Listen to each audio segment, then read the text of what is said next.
Welcome everyone to the final session of our conversations on the root causes of migration. We are very pleased from Alianza Americas to be convening these spaces of conversation, which we believe are crucial to better understand and unpack the challenges that Central America is facing. We are also hoping that this series of the root causes of migration has contributed to a more nuanced and complex understanding of what are those root causes on migration. And we were very pleased to have convened this series with a number of partners from organizations who are based in the US and are working on Central America. We believe that their contributions were central, and I want to highlight the support from OXFAM, the Latin America Working Group, and the Center for Gender and Refugee Studies, because we believe that these are the multiple layers of the conversation. But I also want to underscore the co-sponsorship from our member organizations, many of them organizations with Central American leadership who are based in the US, who are serving the Central American communities, and of course have a vested interest in terms of the US foreign policy towards the region. And those are CARECEN based in DC, CARECEN San Francisco, Centro Presente based in Boston, Hondurans Against AIDS, and Casa Yurumein based in New York. We definitely believe that this is a very important and fruitful conversation. And so we are also very thankful to the support of groups in Facebook like the Latino Rebels, who decided also to join and co-sponsor this series, because there was also an interest among their followers on Facebook to learn more about the situation in Central America. And definitely part of what we have tried to accomplish with this series is an education about the realities and the challenges in Central America. So this last and final conversation is in many ways a wrap-up. But we also are hoping that this last conversation is also an opportunity to begin and to think forward. So we try to identify what are the root causes of migration to further understand the challenges that they represent in each country in Northern Central America. In some of the events, we also were very privileged to be able to include Nicaragua, which we believe it's fortunate, because this artificial division into Northern Central America and Southern Central America in two triangles, we believe is also very unfortunate. However, and this is part also of the challenges that we want to underscore, even though usually Central America is conceived as a region, and then this sub-region, the three countries in Northern Central America are conceived as one, we also believe that it's very important to understand the particularities and the individual challenges that each country is facing. And that's why we've tried to bring to each conversation a voice from the country, someone who is working or worked in the country, who understands the challenges and who can help us really unpack what each of those root causes means, how it is being lived and suffered within the country, and thus trying to identify specific solutions to those challenges based by country. And I do think that we want to underscore that this approach of one solution fits all is not going to work in Central America. And that is how we need to move further in this conversation. And that's why we are very fortunate today to have three speakers who are going to help us, close this series and unpack these challenges as we continue advocating for just, fair, and dignified policies for Central America. So I would like to welcome our three speakers today: Yolanda González, Marco Pérez Navarrete, and Jacob Lesniewski. Yolanda González is a researcher for the human rights area of Equipo de Reflexión, Investigación y Comunicación. That is the Research, Reflection, and Communication team and Radio Progreso, based in Honduras. This is a Jesuit program. Yolanda, you were able to join us in a previous episode of this conversation, and we want to thank you again for being here today with us. Welcome, Yolanda. Thanks so much, Selena. Thank you. Our second speaker is Marco Pérez Navarrete. Marco Pérez Navarrete is based in El Salvador. He has studies in psychology, Latin American history, and political science. And he has a long trajectory of working with human rights organizations, international agencies, and academic institutions. He now works for the Heinrich Böll Stiftung Foundation in Germany from its office in El Salvador, which is the Central American office, actually. And he works on political analysis, human rights, and structural phenomena from a cooperation perspective with organizations and entities in the region. Marco, thank you very much for being with us today, again, for another episode of this series. Thank you very much, Elena, and thank you for the opportunity from Alianza Americas and every single associate. Thank you very much. Thank you. And our last speaker is Jacob Lesniewski, who is the co-country representative for the Mennonite Central Committee in Guatemala and in Salvador. And the Mennonite Central Committee has supported local Guatemalan and Salvadorian organizations working on relief, development, and peace since 1976. And Jacob is also part of the Mennonite Central Committee's Migration Standing Committee that are working specifically to develop language around the right not to migrate, which is definitely a very important topic. Prior to his arrival to Guatemala in 2017, Jacob was a social worker professor, a bilingual organizer at Arise Chicago Workers Center, and served as a community development worker among the Quechua and Mayan people of central Guatemala. Jacob and his family live in Guatemala City. Jacob, thank you for coming. It's great to be able to make the connection, considering that now that I'm based in Chicago, so it's interesting.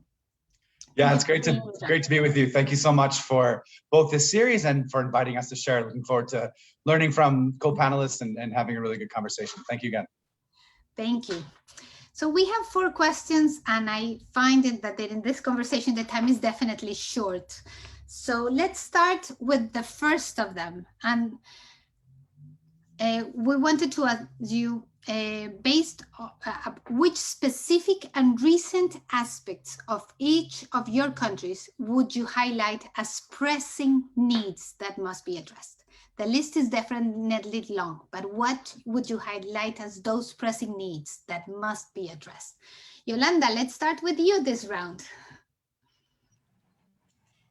Thanks, Elena, for the invitation to join this conversation today. I have to say that when I read the fact sheet released by the Office of the Vice President Harris in regard to the urgent relief to Central America, well, I agree with the priorities at the first time. The direct and visible impacts of COVID, hurricanes, and drought in the dry corridor, increase of unemployment, losses of up to 40% of GDP, increased educational gap, food and security, damage to infrastructure, health, and it's necessary to address them from a humanitarian and rapid response approach. However, and that's the point, these urgent needs do not appear isolated and alone in 2020 and 21. And this is crucial when addressing these realities. If we do not want that by addressing this urgent crisis, we are actually deepening the underlying crisis. And just let me develop this with some examples. Honduras is the Central America country with the largest budget for the pandemic in 2020 and has the highest rates of dead people, collapsed hospitals, and the lowest vaccination rate. How can this be possible? Because the health system was already collapsed. The public administration has not invested in health for years. The government would rather invest in security forces than in sectors such as education or healthcare. Precisely, this is a permanent complaint of the Honduran civil society. The percentage of the budget allocated to defense and security has grown in the last 10 years, while the percentage of the budget for health and education has decreased. Second point, the COVID pandemic and hurricanes last year have shown us once again that it's not just a question of money, but corruption, impunity, and lack of legitimacy. Along last year, we had a storm of evidence of corruption in many public agencies and levels of the states in regard to the pandemic. These evidence were presented and complaints were made by very diverse actors: business sector, human rights organization, ombudsman, or even court resolutions condemning local authorities. In other words, it's not only money, we are talking about systemic corruption. Besides, the role of the states in the hurricanes can be described as negligent, being generous, in contrast to the great solidarity of the people. But what became clear was the lack of confidence of many actors in the public authorities. And we are talking not only actors from Honduras, but not a few international actors did not want to give money to the public sector because of the obvious corruption. This is a good solution in the short term, which civil society has agreed with. However, it's not a long-term solution, giving the money only to the private sector. Today, April 29th, I think, the communities continue to make demands as simple as the repair of the river banks and river dredging, since the rainy season is approaching and there are hundreds of communities in danger of flooding. What is the response they receive from the authorities? Unfulfilled commitments, repression in the demonstrations, and sometimes $100 vouchers. The community-based organizations have said, thank you for the emergency assistance, for the bags of food, but now what we need is to reactivate our crops and be safe. So our priority is to repair the dams and dredge the rivers. And this is what they say to the public authorities and also to the other humanitarian actors. At the end of the day, the current situation is not only caused by agents that appear to be external, pandemic, hurricanes, or drought. This is further evidence that the public system understood as public institution that look after the interests of the majority does not work. In other words, the crisis of institutionality of the rule of law is also an urgent crisis. And a final point. In our experience, the reactivation of the social fabric, the organizational component, is a crucial component in a short term. In other words, not only going to the communities with aid packages, but accompanying the population, the affected communities and their leaders to work together on the emergency and the reconstruction plan. This has been key and crucial in our experience. They are the ones who know the community best, not us. Thank you, Yolanda. It's such a long list of pressing needs, that you begin to feel anguish about it, about how, it's a lot, but I think it's important to underscore that this is the list of pressing needs in Honduras. Jacob, I wonder, what do you think about that in Guatemala? Well, yeah, I sort of feel like I want to spend most of my time saying yes, right, exactly. I think, I really appreciate, Elena, how you started off by talking about this need to view, sort of have a regional approach to Central America, but also view our countries, the differences, right, and the different challenges and the different strengths that sort of the different sectors in each country present. But I think Yolanda is 100% right, also thinking about Guatemala as well too, right? So the pandemic, the hurricanes, again, the hurricanes weren't as dramatic here in Guatemala in terms of countrywide effect, but really, once again, revealed sort of the lack of institutionalization, the lack of public sector capacity, right? And the lack of sort of the ability of the public sector of the state to respond to any crisis with anything other than repressive force, right? And dropping into old patterns of state-sponsored violence. And so, yes, I think I would definitely agree that like the pandemic, hurricanes, were less about causing new problems and once again revealing sort of the challenges that we faced here in Guatemala and in Honduras as well too.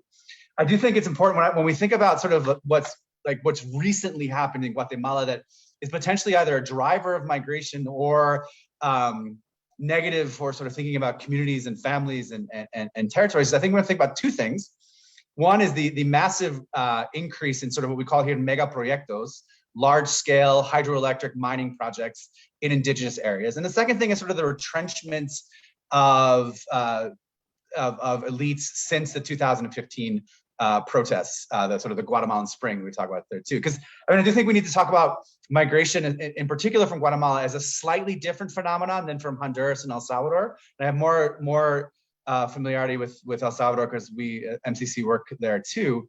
And especially when we consider migration from indigenous territories of Guatemala, where we as MCC have most of our partners are in the indigenous territories of Guatemala. I think primarily thinking about migration, I think we tend to impose narratives of violence, narratives of poverty in the moment, on sort of in general on what's happening from migration from Central America.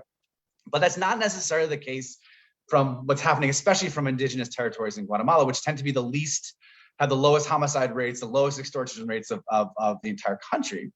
And I think what's interesting is that when you think about migration, and this is where I promise I'll get to those first two things that I talked about in a second, but when you talk about why people leave territories that they and their families have been living in, for thousands of years, you start to think about how the social, economic, and political environment doesn't allow, especially young people, to sort of develop what we call here the proyecto de vida, right? I go to school, I get a credential, and I work in that career.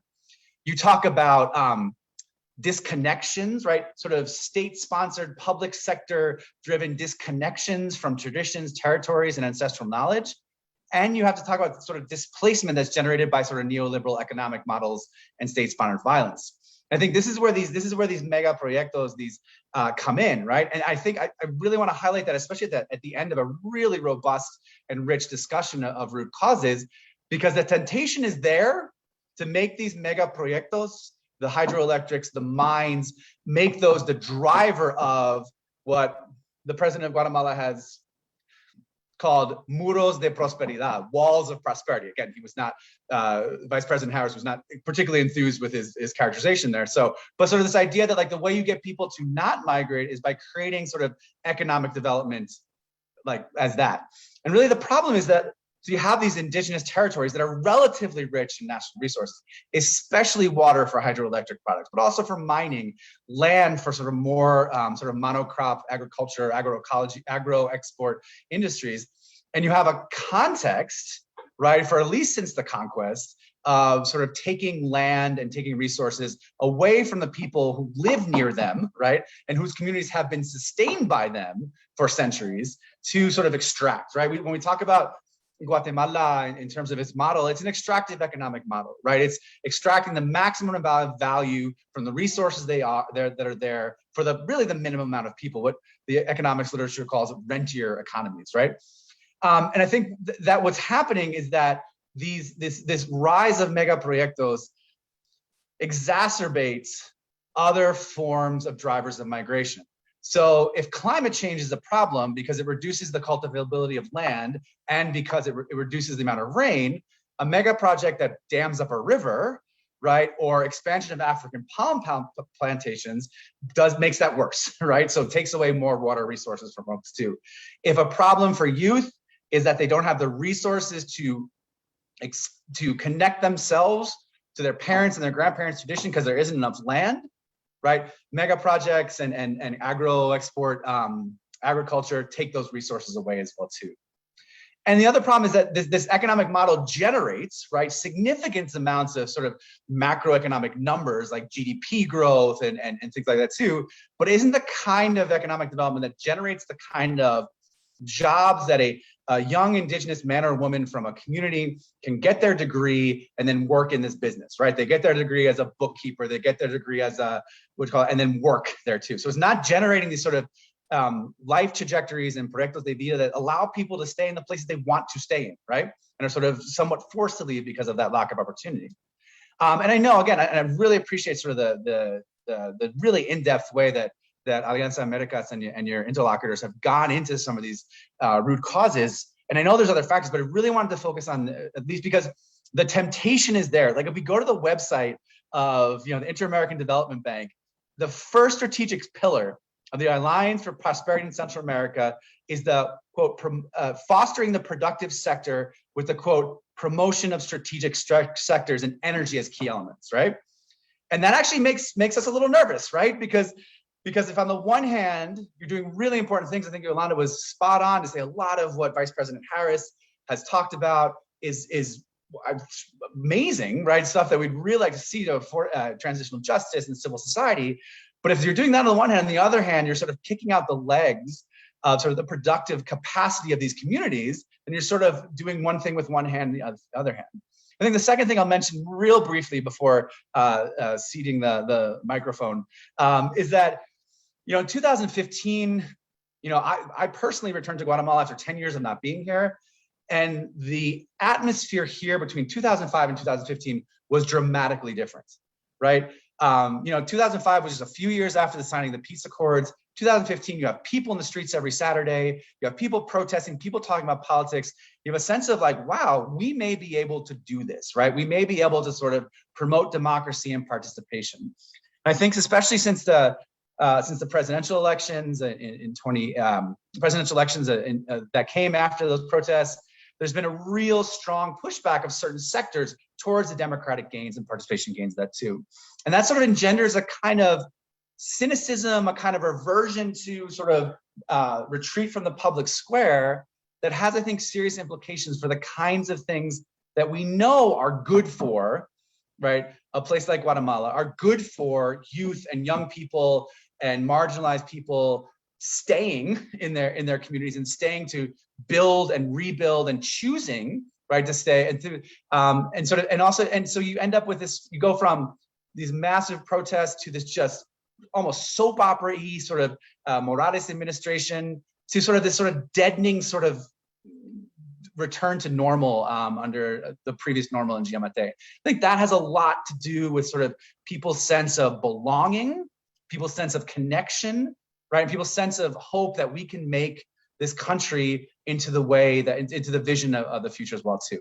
So I think those are the two things that I think in Guatemala really sort of rise, at least from what we hear from our partners and observe, rise to the fore. Sort of, these are challenges that can be addressed with policy and especially programming from civil sector organizations that have the potential to assist people, right, in their decisions, in a free decision to leave for economic opportunity or to stay, to be part of the communities that have sustained them, especially indigenous communities, for them and their families for generations.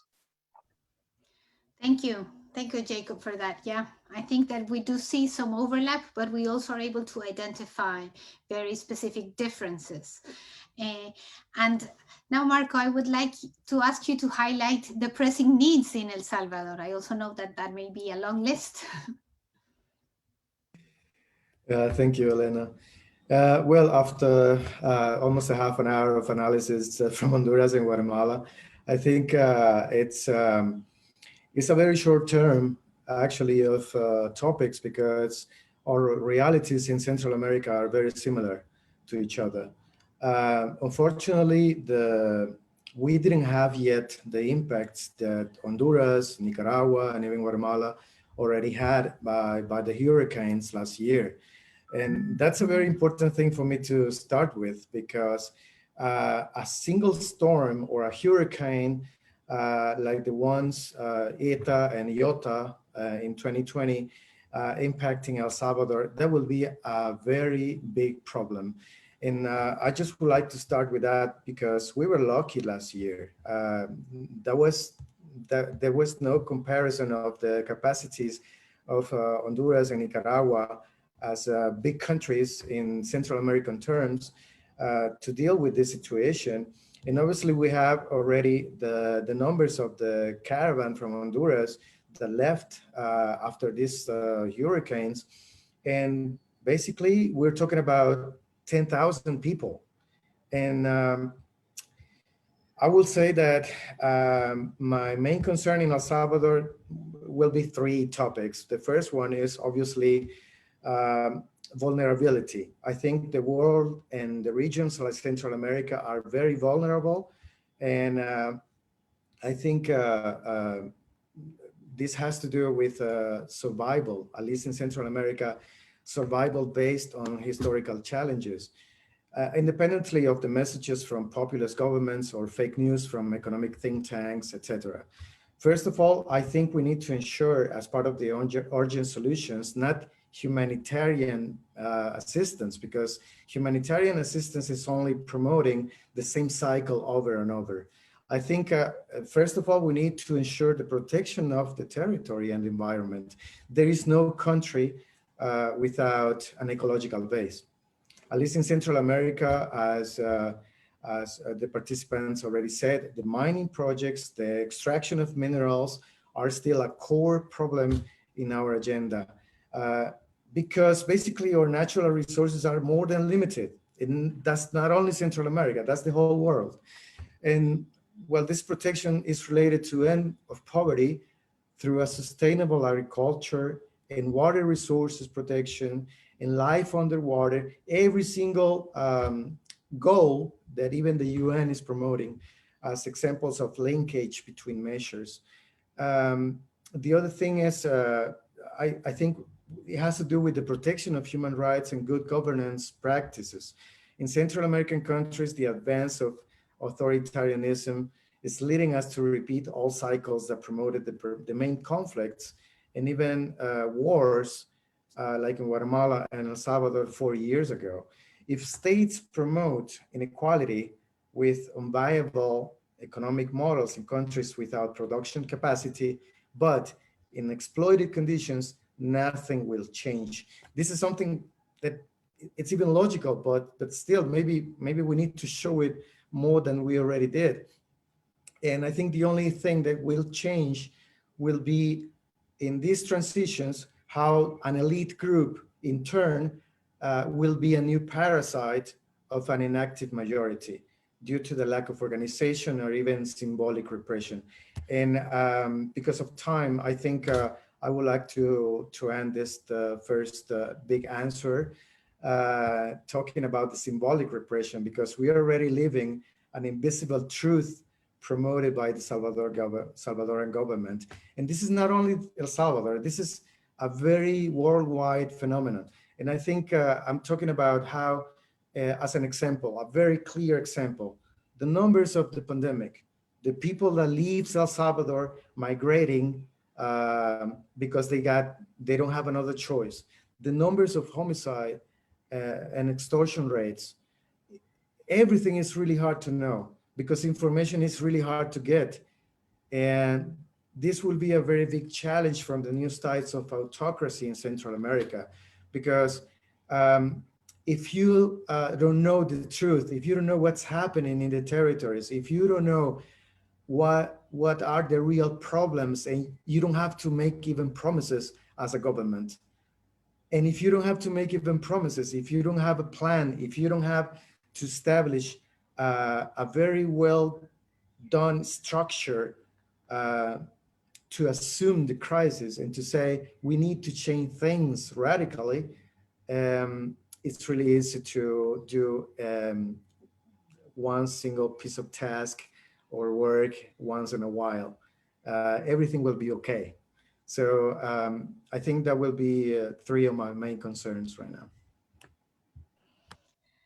Thank you, Marco. I think that it's you did a very good job of trying to identify just three elements, but each of those elements is in itself, a daunting task. And so that's why I would actually like to ask you to continue with this second round and ask you, based on that, Considering this announcement of the Biden-Harris administration to address the root causes and the fact that they are seeking funds to be able to actually devote resources to these three countries, where and how would you start? You identified 3 elements.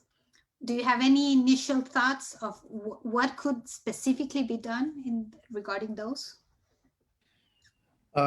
Yeah, we try to understand these measures. We try to understand what every single government is looking for.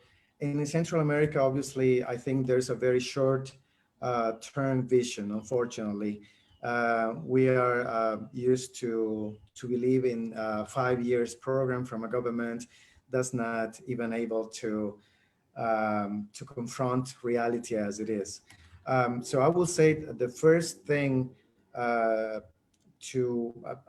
a very big step will be the incorporation of organizations that represent the majority of population needs in the circles of dialogue between the United States administration and the Central American governments. This has been done. I mean, this is not new. This has been done before, but I think including the wrong actors. And that's the very special key today. I think it is a mandatory action since a government group, I'm saying the group in the government, in better way of saying, does not necessarily know the needs of the population, especially when governments denigrate any opposing voice. So the experience of organizations that work in the territory must be a priority. Otherwise, a project will be guided by the same entities that promote welfare, charity, and even consumerism. And that's one of the main roots, not only about migration, it's about poverty, it's about inequality, it's everything related to it. So that will be a very main step to change the actors, to change the institutions, to change the point of view to who is the US administration to work with. That will be a key fact. And the second thing, I think if the United States is such an influence in the region, it has to dictate conditions to the proper use of state funds through anti-corruption efforts. It is not possible that the American contribution will be lost in the accounts of a privileged group, avoiding the real needs of the population. And I'm talking about so many people in the United States of America that don't know how the funds from the US administration are spent. There's so many people that knows that there is a big problem in Central America and many other regions in the world, but how the US government is supporting this. And it will be a shame that the US administration is only supporting a very vicious cycle. And the third thing is to promote respect for human rights, justice, and transparency within each country, including the United States of America. The mistreatment of immigrants on the border with Mexico, with Guatemala, must be eliminated. I think the adoption of international protocols in favor of immigrants must be a top priority.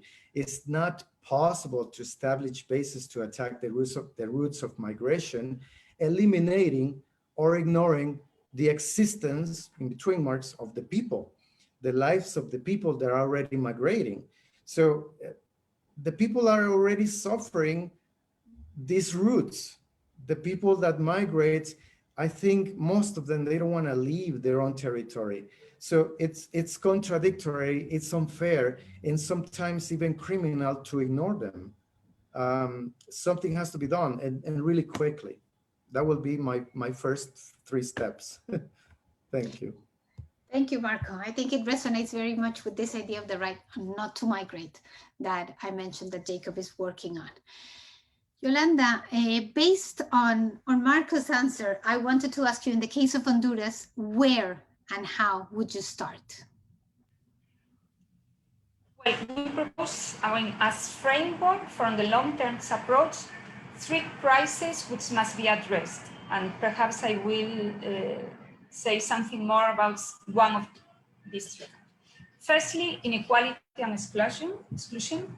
Despite the human and economic potential, Honduras has among the highest level of poverty in the region, we all know, due in large part to extremely unequal wealth distribution.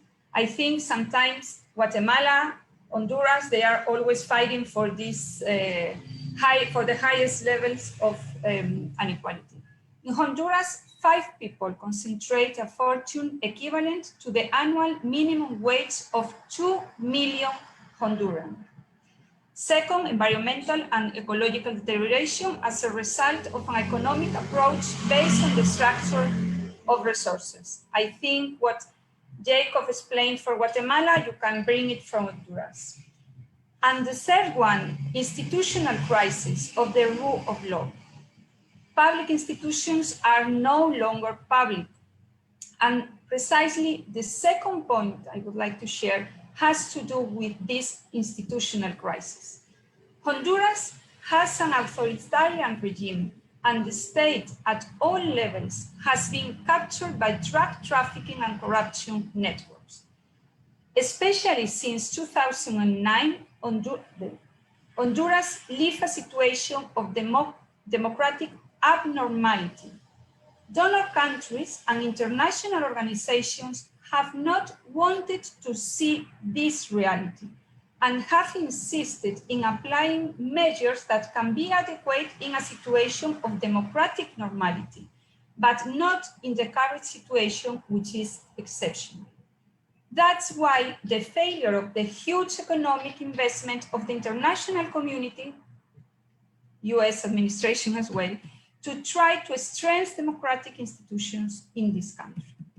In this sense, we are very hopeful with the introduction of the Honduras Human Rights and Anti-Corruption Act of 2021, the Merkley Act, since this legislation in the United States,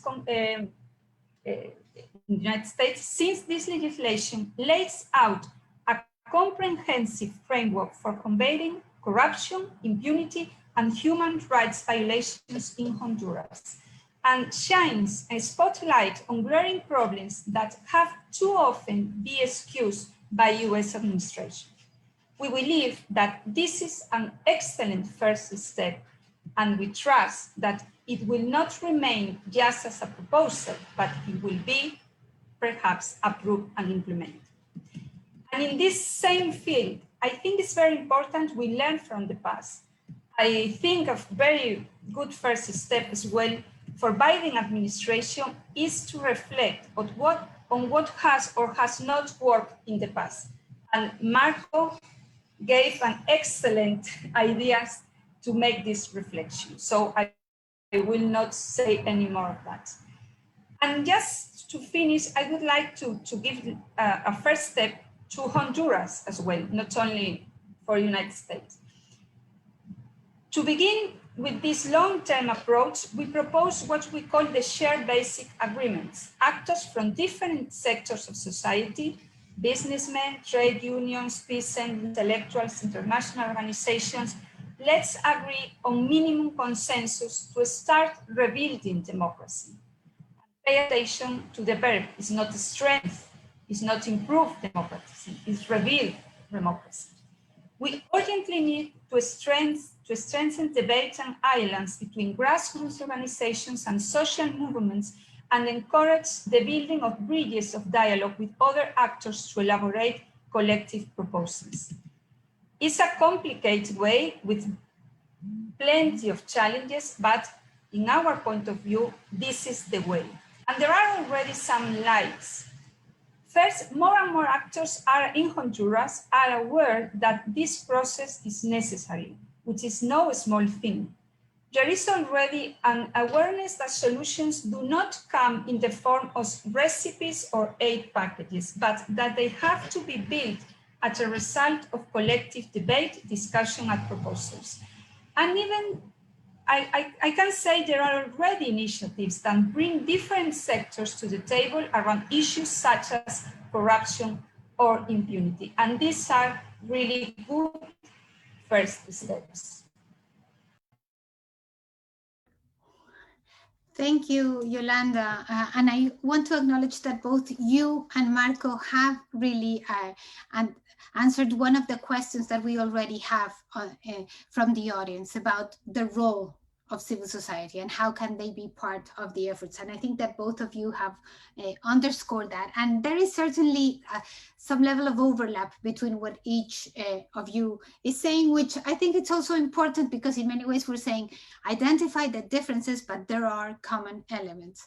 And Jacob, as I am going to ask you to precisely try to answer that question, I think that you also brought up the issue of what you call the macro proyectos, these big investment projects. And there's also a question on the chat precisely about the shock doctrine and this role of foreign advisors, in exerting pressure and imposing some policies that have created definitely more harm than good in the region. So I was wondering whether that is part of what you would include as those initial steps.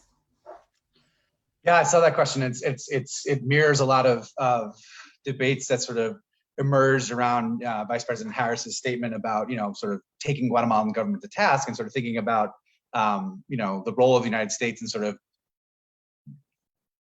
pushing us to where we are, right, in Guatemala, El Salvador, and Honduras, right? And I think it's really important to acknowledge that role. And so maybe in answer to your question, I'll sort of speak to what we see from our experience about the role of the United States government, especially in Guatemala, but certainly in Honduras and El Salvador as well too, has been to sort of see the country as sort of a almost like a playground or experimental ground for their sort of economic and political interests, right? And so you go from the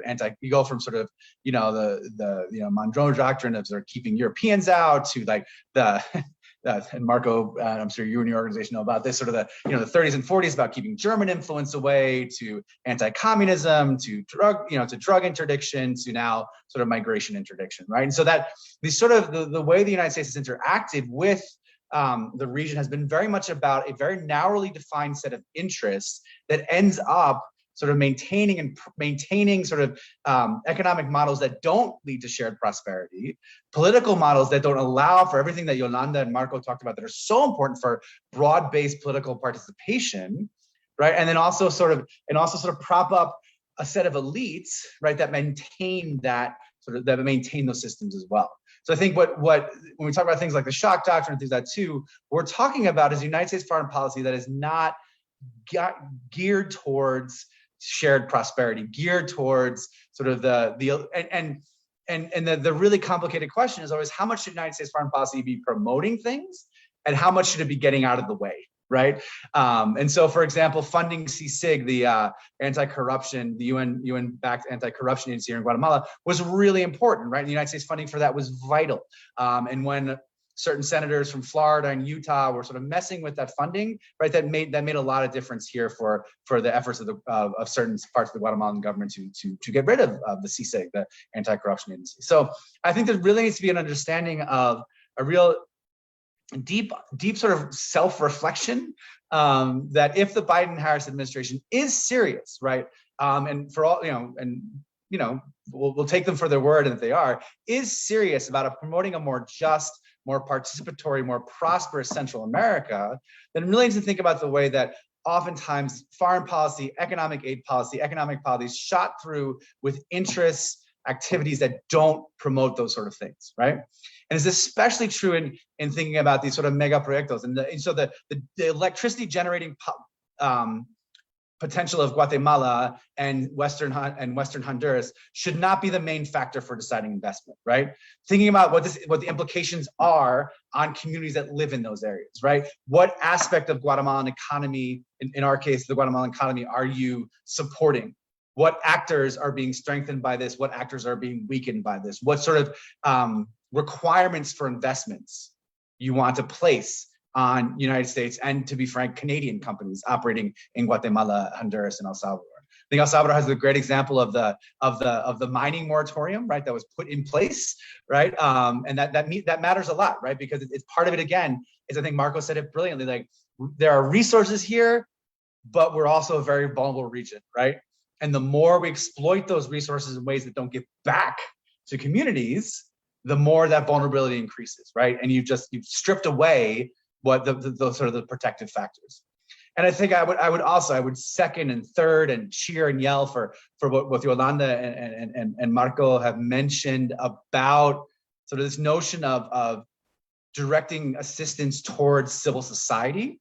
Again, I mentioned in my first comment about how there was this sort of retrenchment of certain sectors of Guatemalan society and politics against the advancements of the anti-corruption campaigns of 2015 and 2016. And part of that was also pushing out funders from the European Union, from the United Nations system that were supporting things like transitional justice, civil society, especially Maya-based organizations as well too. I mean, they declared persona non grata. They declared the Swedish ambassador persona non grata because he said there was corruption in Guatemala, right? So there's sort of this whole pushback, right? And our partners, right, the organizations we fund and allies and friends, identify that as the pullback of funding from EU associated organizations, from United Nations, the Network of United Nations organization, as a key factor in sort of their challenges in the next few years, right? As that funding dries up or has dried up as part of this sort of retrenchment and pushback of Guatemalan political, economic, and social elites, right? Something has to step up, right?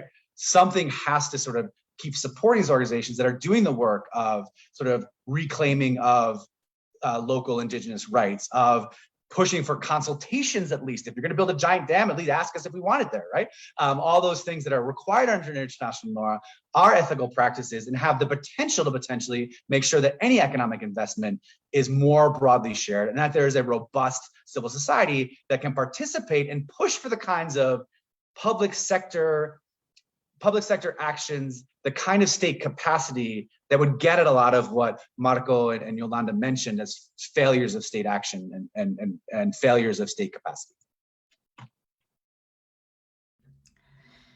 Thank you, Jacob. It's been very interesting to also observe, you know, how the answers overlap one after the other, and how also, you know, there are these similarities within the three countries. So I think that all of you mentioned and underscore the role of civil society in part of the actors that have to be part of the answer. I would like to ask you whether you could identify other actors in each of your countries that you think are key players and can make a difference. Whether you identify, it could be, you know, political parties, it could be institutions, civil society, other, you know, foreign governments, UN agencies. And I would like to start, Jacob, with you this round.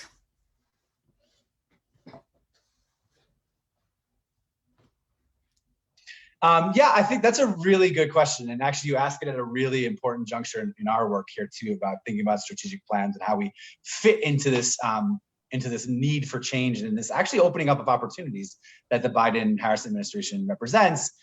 And I think I would really put out a call to fellow international NGOs, right? Especially those of us who have sort of started to sort of decolonize our work by instead of doing projects, but instead funding local organizations. Because honestly, when we talk about what's the legacy that we as INGOs are going to leave behind here, right? It isn't that we you know, redistributed funds from North America to run really good social services here in Guatemala. Right? That's good. Like, the social services are important. I'm a social work professor.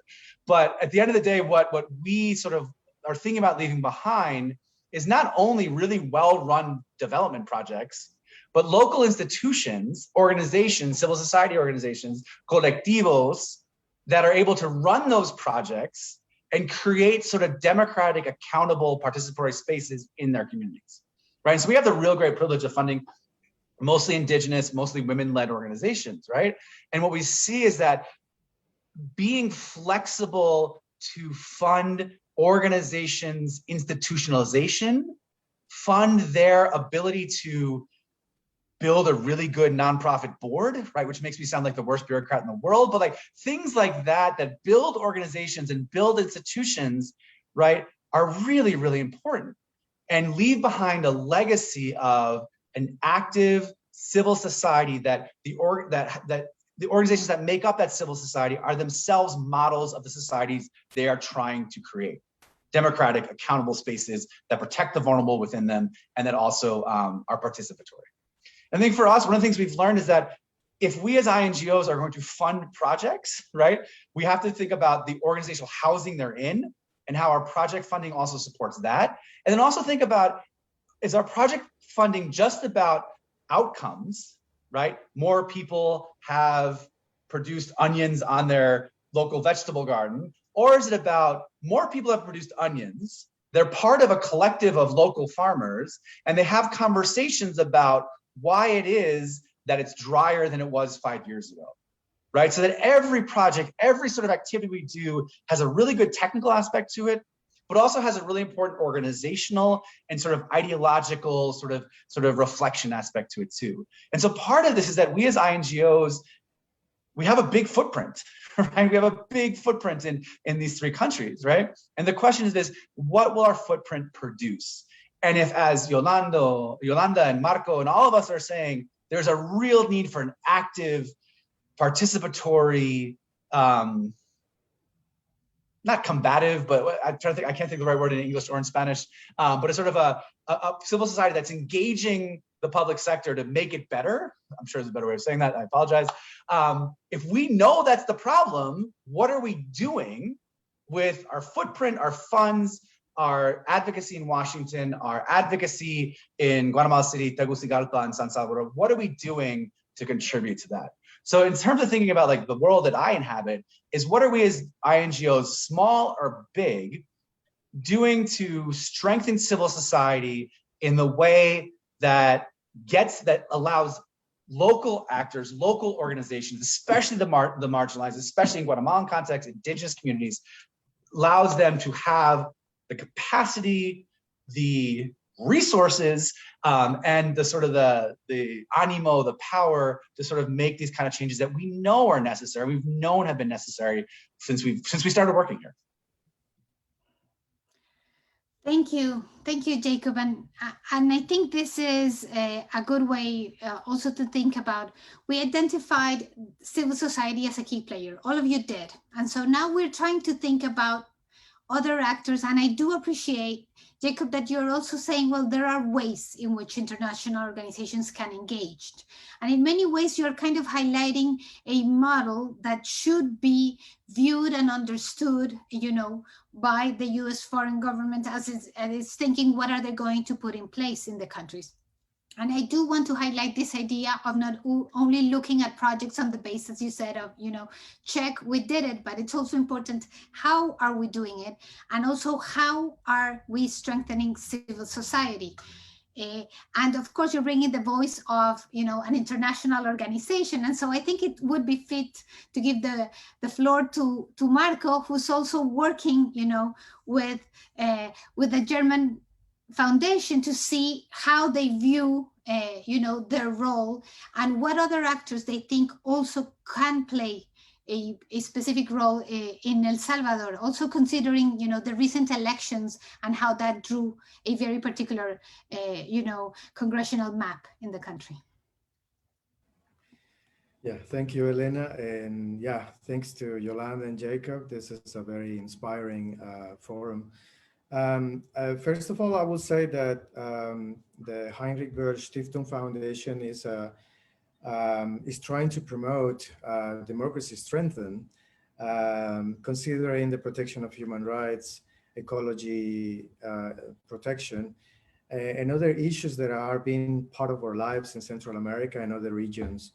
I think it's the first step to understand what international cooperation can do in regions like this is to promote self-autonomy, if that's a correct term.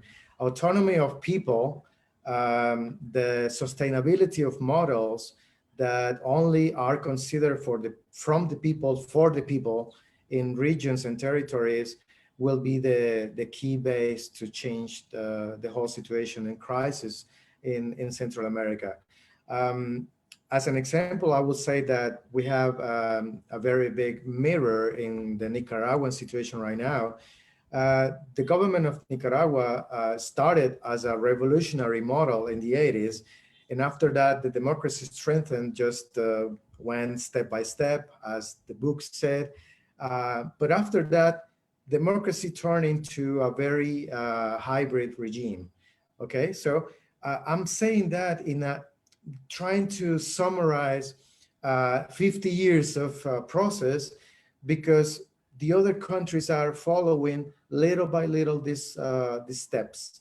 And I'm really concerned about the mutation, the changes of how democracy will be in Central America. And I'm saying this because international cooperation, honestly, I think is not ready for this.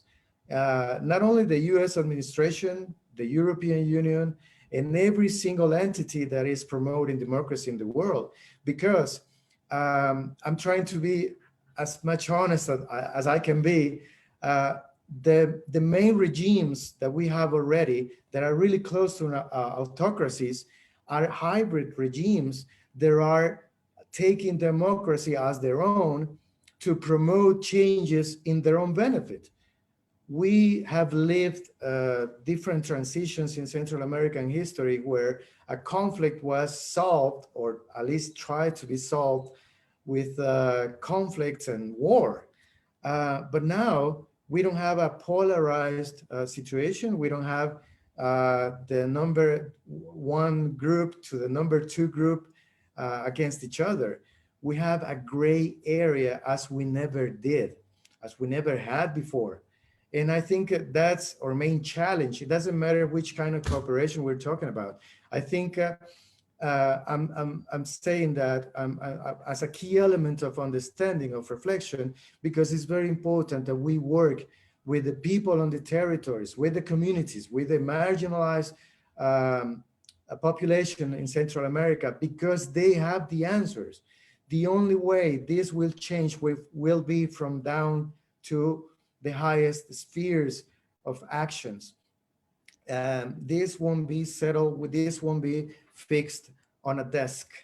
And I think that's the main challenge for every single agency of cooperation and governments like the United States of America, and including a geopolitical action with governments like China or even Russia, that we don't have to, we have to be following, because I think, honestly, as a Central American bridge between two continents, I think the Central American region is better not existing than existing.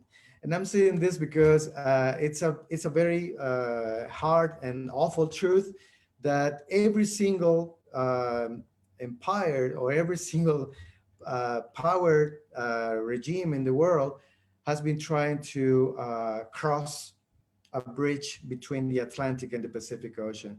And unfortunately, that's still not out of or my satellite at least. And saying this, I just want to promote the idea that without the organizations on the territory, without the people in need, without taking into account every single attempt in the past that we have done in the last 40 years, this will continue the same way. This will be just promoting the same cycle over and over again. Thank you, Marco, for that very powerful and crude analysis. But I think that it's very needed, words and explanation of what is going on and the challenges. And I do appreciate it. I think it's very educational for us all, and we hope that your words are echoed, because I think they are terribly important.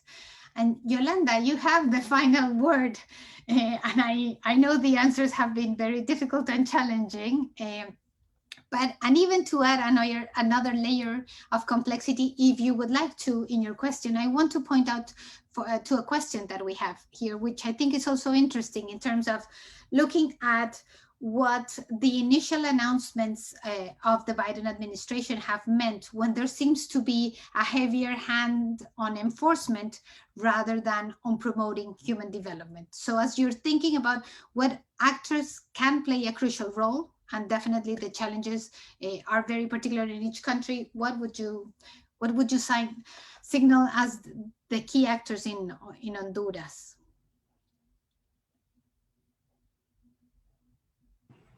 Sorry, was the well, I think, Elena, about these things, someone in the audience said is what Marco already pointed out. With one hand, you make one thing, with the other hand, you make another thing. And this is especially this schizophrenic, I would say, approach, I think should be one of the points that the Biden administration should reflect on, if this has had any result in the past, because it didn't have any result in the past. And when I think the key players or the key actors, I think Jacob and Marco gave a great framework. And I just would like to remind one thing Marco said in the second question: the actors must not be the same as always, because it has not worked for anyone, I have to say, not only for the administration in the United States, sometimes for the civil society in our countries as well. I think this reflection should be made by all of the actors. And actually, this is the basis of our shared basic agreement proposals. Actors from different sectors of society. We are not going to agree in all of our positions. And sometimes we are too, we need to agree on the same point. And if we don't agree, we just say, we just go to nowhere with you. No, I think this is a big challenge for the civil society at least in Honduras, and I assume, and I think in Central America. No, we have to look for these basic and minimum agreements. But when we talk, and I would like to say that when we talk about social movements, civil society, I think, at least in Honduras, we cannot talk of it as a monolithic thing. I mean, growth-based, community-based organization must or should dialogue with unions. Traditional human rights organizations should learn from indigenous organizations, feminist movement. No, we are a diverse social movement, and perhaps from my point of view, one of the biggest challenges is to recognize each other, to dialogue, to promote a dialogue among each other, and to try, and even with at least in our point of view, what we call international and solidarity social movement, Alianza Americas, TPS Islands, for us, we don't consider them as a distance ally, but part of our social movement, because we are working together in this, we are dreaming together for a Honduran, Salvador, and Guatemala new reality. So this is a really big challenge for us. And then we should give a step forward and go for this business sector, government sector, international government sector, and propose a dialogue, but in equal basis of negotiation. That's another point, that there are lots of dialogues, but not in this equal basis of negotiation. And yes, I would like to say the last thing, yes, we are faithful believers in the transformative capacity of communities. And I think I can say, we Yolanda, we Marco, and we Jacob, we as personal and organizations, we are believers of this capacity, and long-term investment in development to take into account real participation of community, not as a beneficiaries, but as actors. And I think, as Marco said, this is much easier to say than to be real. So perhaps my last point is this transformative capacity of communities. Thank you very much. It has been a fascinating conversation, and it has been painful to moderate it because I would really like to continue, this dialogue, because I think it's very enriching. Thank you for the comments that we are receiving on the chat. We can see that you are interested. 2 reminders: the conversations are uploaded to our YouTube channel, so you can watch it again. You can listen to the very powerful words that our 3 speakers brought today to the table, because I think there's a lot of knowledge, a lot of wisdom and experience in them. So it's really one of those conversations that you really want to listen once more. But also, we're working on a summary of highlights of this series that will be available and that we are going to share with all of the audiences who registered to any of the sessions of the Root Causes series. So you will be able to receive that summary.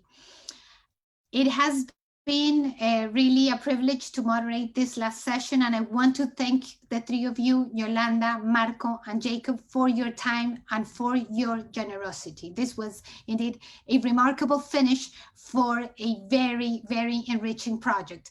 And I want to finalize by thanking and acknowledging all of Alianza's team members who have been behind this effort. Our director, Oscar Chacon, and the transnational team. I want to highlight the work of Hazel Contreras and Maria Elsa Guerra, who have been behind the scheduling of the panelists and helping us with the definition of the scripts for the session. And I also want to thank our communications team, Nancy Treviño, Cindy Garcia, and Jancy Nanez, who also have been behind our effort to make this a public event, to make it be well known, and to have the audiences that we've been able to bring to all of these conversations. This was an effort to contribute to the first step in identifying the root causes and beginning unpacking the solutions. And this is where we're hoping that our work continues in the following weeks. We want to thank all of you for attending any of these conversations in this root causes series. And to the 3 of you, thank you for your time and your generous contributions today. Have a very good day. Thank you.